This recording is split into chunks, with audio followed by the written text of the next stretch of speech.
Sa nakaraan nga nating kwento tuluyan nang nag-umpisa ang pinakahihintay ng lahat ang duel ng Jestard family at the Ventor family, kung sino ang makakakuha ng matinding kayamanan ng minahan. At pinakita din sa nakaraang nating kwento paano nakailag at nagpagulong-gulong ang ating young lord at nagulat nga ang lahat ng manunood sa kanyang ginawa.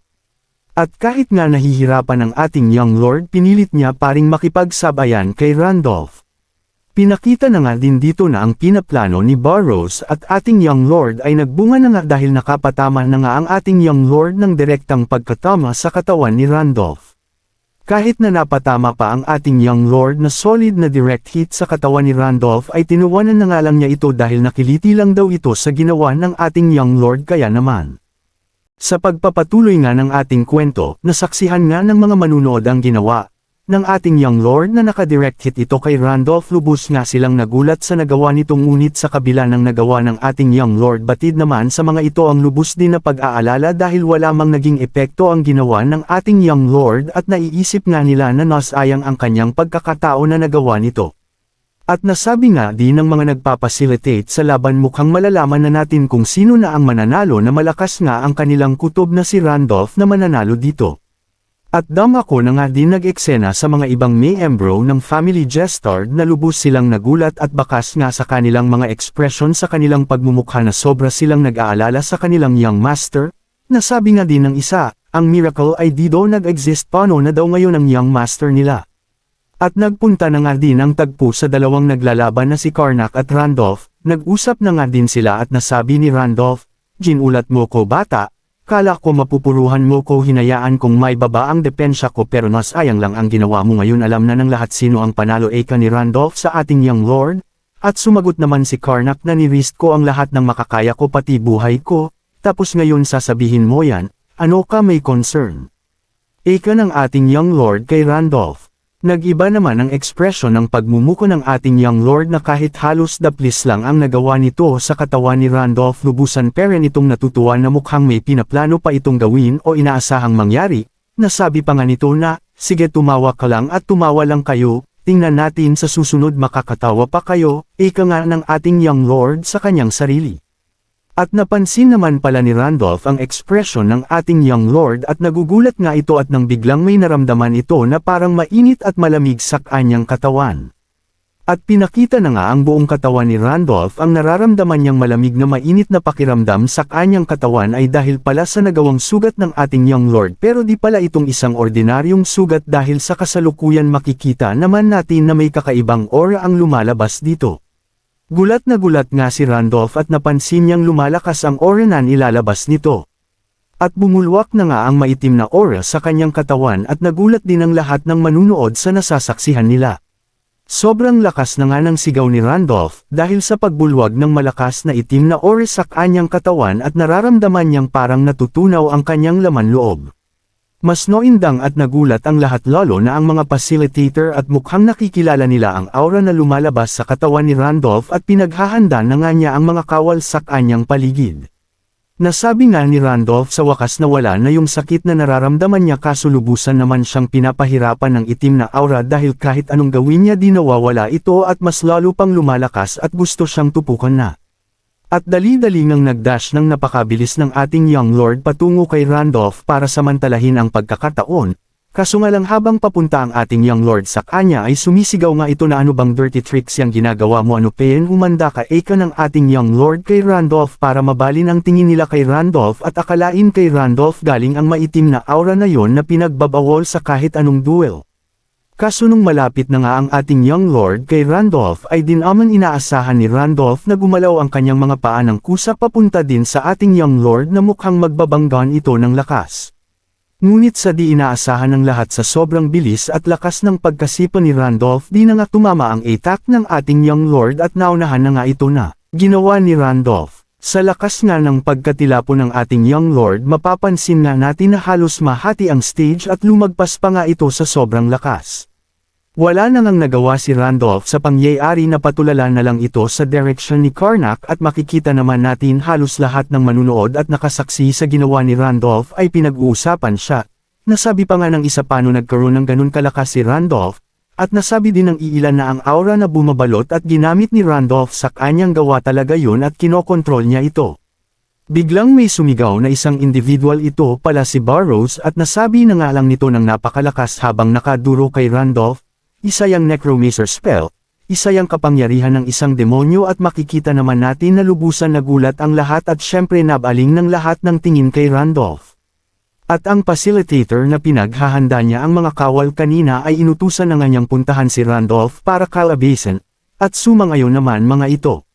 At walang ano-ano, pati ang Grand Priest na nagpapacilitate ng laban ay dali-dali na din sumugod kay Randolph habang sinisigaw ng pigilan ang demonyo. Dagdag pa nga ng Grand Priest habang pasugad at malapit na kay Randolph, "In the name of Allium." Dagdag pa nga nito na to bring judgment and justice against unclean being, pati nga ang mga kawal ito din ang sinisigaw. Habang si Randolph naman ay nakatayo at natulala na lang sa kanila. At nung nasa range na nga ni Randolph mga ito, nagwas-iwas naman ito ng malakas na aura at tila pa na nga ang mga kawal pati ang Grand Priest.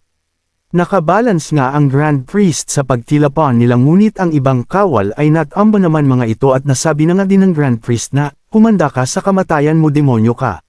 Nasambit pa nga nito, kahit anong mangyari kay Lagan natin siyang mapatigil, at ang gawaing pinapakita niya ay kademonyohan.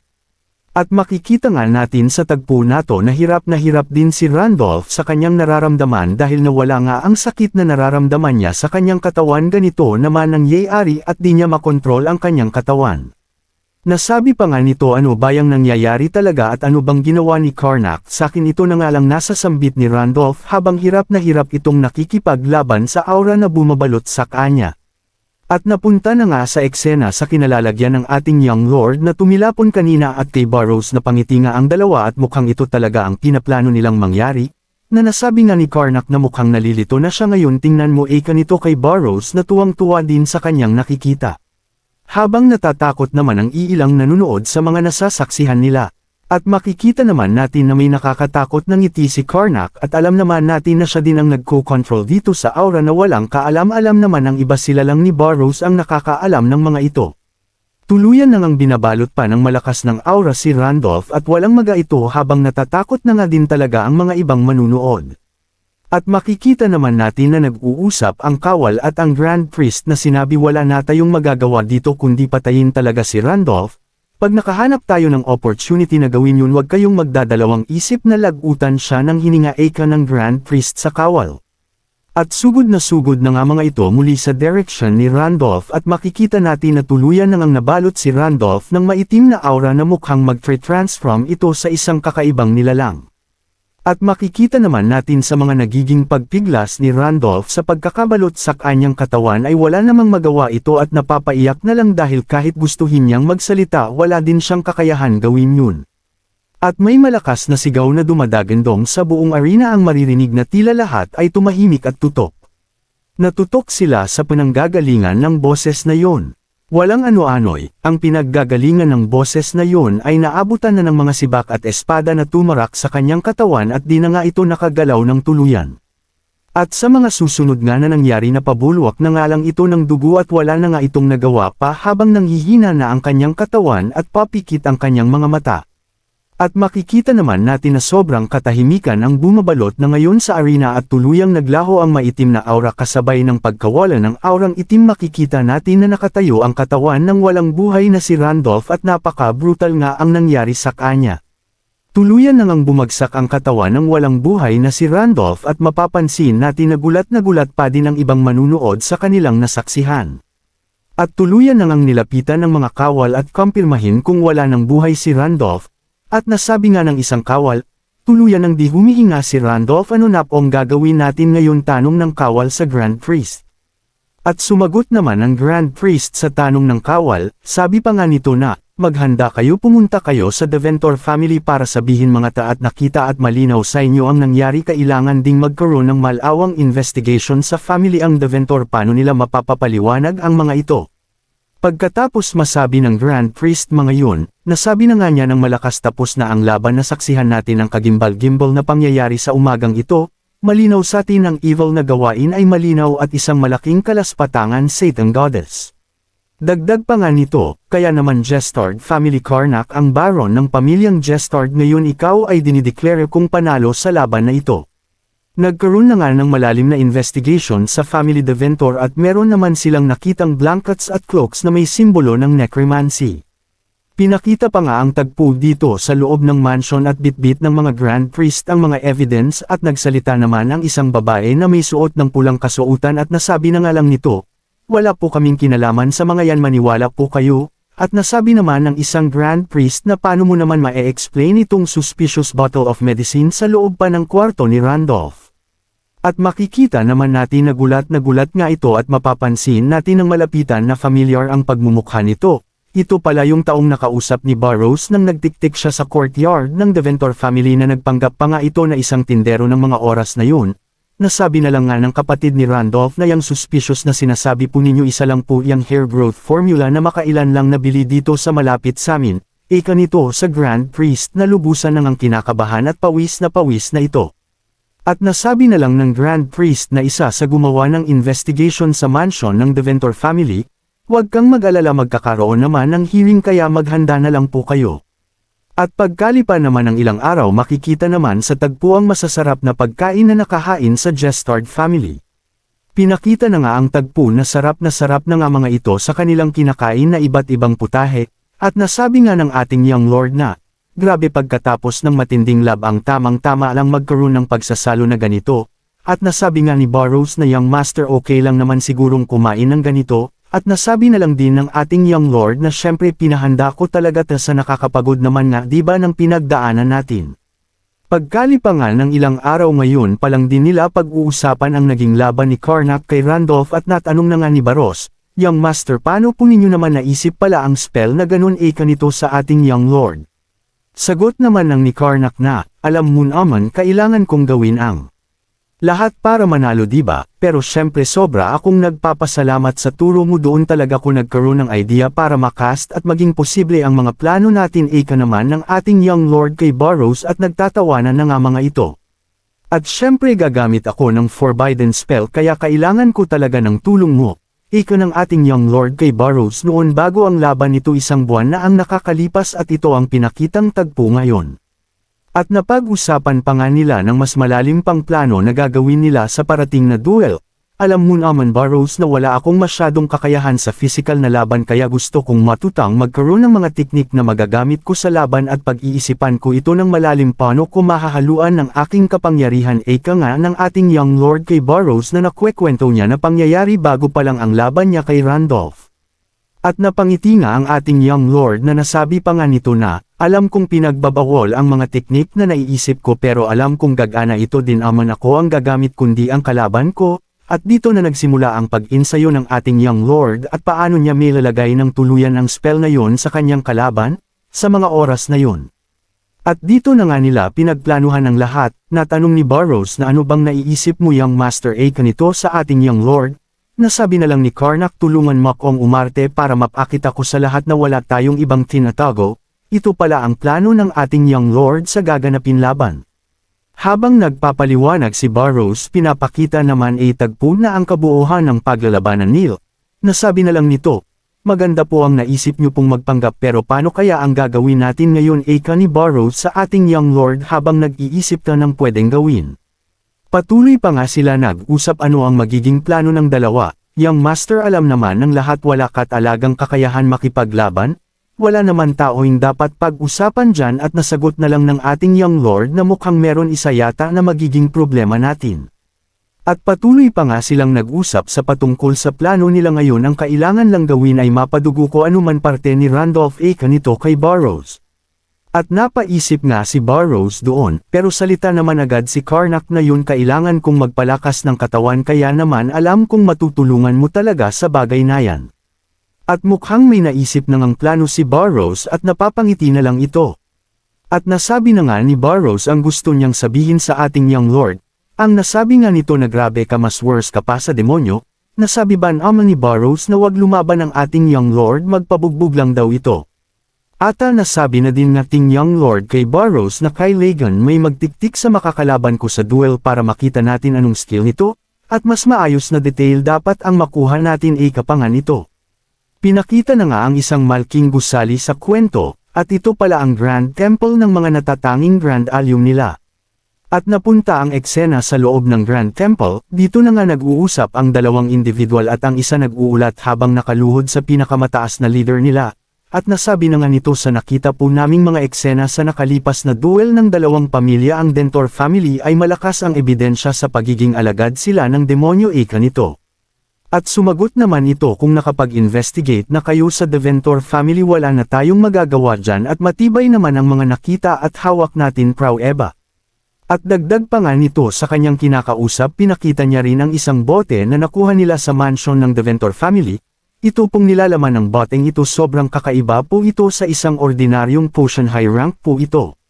At pinakita na nga ang eksena sa kasalukuyan kung saan nga tawang-tawa at kinikilig pa ang ating Young Lord na umayon daw sa kanya ang pagkakataon buti na lang malawak na ang kanyang kaalaman ngayon.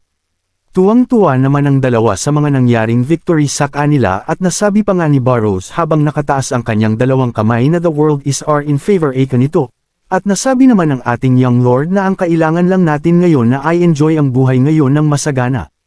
Napunta na nga ang eksena sa dalawa ulit pero naglalakad na nga sila sa hallway habang pinag-uusapan nila ang Forbidden Spell. At napag-usapan pa nga nila ang tungkol sa minahan at nasabi ni Burrows nga yung master ngayong wala na ang Deventor family tuyak kung marami pa ring makapangyarihang pamilya ang gustong makuha ang minahan ngayon. Nasabi naman ng ating Young Lord oo nga kaya nga kailangan kong makaembento ng spell na hindi mahahalata ng lahat na sa sakin galing yun. Gulat nga si Burrows na mukhang may naisip na sabi niya na Young Master paano kung pati tayo imbestigahan nila.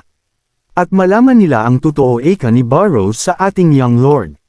At nasabi naman ng ating Young Lord na syempre sabi ko nga kailangan ko pang palakasin ang kapangyarihan ko at makagawa ako ng spell na di nila malalaman. At lumipas na nga ang 3 buwan buhat nang napag-usapan ng dalawa ang patungkol sa spell, at pinakita na nga dito ang kabuuhan ng mansion ng pamilyang Jestard na walang anong maririnig kundi ang di makabasag na katahimikan. Nakikita naman natin na puspusan ngang nag-insayo ang ating Young Lord nasa loob na siya ng magic swirl na tila may sinusubukan itong bagong spell. Pinakita naman sa malapitan ng ginagawa ni Karnak na makikita natin sa kanyang kamay na unti-unti na niyang nagagawa ang gusto niyang gawin at nasasabi na lang niya habang nahihirapan din ito na mag-focus lang. Halos malapit na nga itong magtagumpay sa kanyang ginagawa at nagbabanggit nga ito ng mga katagal na negative from the moonlight, darkness of the deep night, call upon the corrupt energy filter it. Ito ang kanyang sinasabi at habang lumalakas nga ang isang puwersa na lumalabas sa kanyang palad. Ang tuluyan na ngang nabubuo ng maayos ang spell na ginagawa ng ating Young Lord. Ay naayos na nga nito ang spell na ginawa niya na sabi nga nito na gumana nga ang kanyang sinusubukan mapapansin nga natin hindi mukhang black magic ang ginawa nila dahil imbes na itim ito ay parang isang apoy ito na mukhang kalmado, pero isa pala itong makapanirang magic. At nasabi nga lang nito ay, this is chaos magic tama nga tayo na mukha lang siyang kalmado pero sobrang lakas na mahika nga ito. Abangan na nga natin sa susunod na kwento paano niya pinakita kay Burrows ang kanyang natutunan na advanced magic pagdating sa dark spell. At pinakita din sa susunod na kwento ano ang mga iba't ibang kasanayan pagdating sa mahika. Siyempre ang kinakatakutan nilang dark magic, kung nagustuhan mo nga itong ating kwento maaari ka din naman mag-like, comment at palambing na din ng subscribe dapat naka-bell all para updated ka sa mga susunod nating uploads kaya naman salamat muli sa suportang tunay.